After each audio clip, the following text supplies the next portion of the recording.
How do you deal with being trans at events?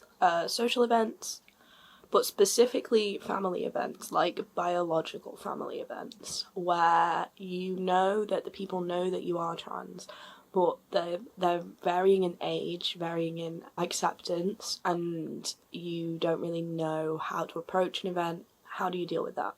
All great questions. Hi, my name's Al. I have some experience doing this kind of thing. I am non-binary and I use they, he pronouns. And today I want to talk about how to navigate events as a trans person.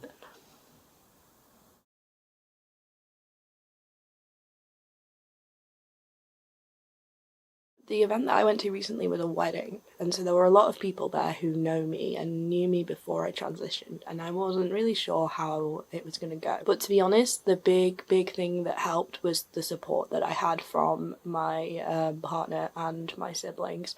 They were all great, and having that kind of those people who you know will correct people and will make sure that everything goes smoothly, that is the key, really. If you know you're going to an event where people aren't going to be as accepting, or you're going to have issues with misgendering, or even just if you know you're going to go to an event and you're going to have to be okay with, like, it's not socially acceptable to kind of be as openly you as you usually would be, just because it's a family thing and there's a level of protection and a level of intimacy that changes when you're at family gatherings where there are a lot of people. How do you deal with that without support? And the answer is you can't really. Even if you don't have someone there at the event who is your support network, you should reach out to people and let them know that you're going to an event and that you may need help with certain aspects of things. When I am staying with family, I usually may reach out to people and say, can you use only masculine compliments for the next few days, because I'm going to be feeling the heat in terms of that, and I don't know if I want. The reality of it is that you kind of have to have both virtual and physical support networks whilst you're there, basically. The support is key, like, even if it's not in person. The support of the people who you care about will help you. I can promise you that.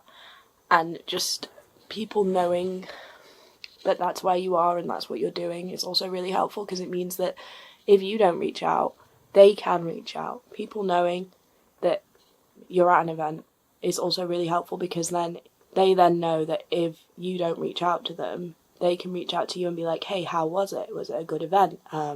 What do you need? Do you need XYZ? And I think, yeah, the key is always going to be to try and carve out your own kind of support network, whether it be online, whilst you're there, all that kind of thing. And with a solid support network, it means that when people say things or misgender you, even if it's an accident, it still hurts, it still causes dysphoria for a lot of people. You can then say, no, I know that these people support me, because I know that I'm valid because these people support me. And it's that kind of mental dialogue that will really help you be able to navigate events where you can't necessarily be as openly trans. Thanks for listening to some little queer things.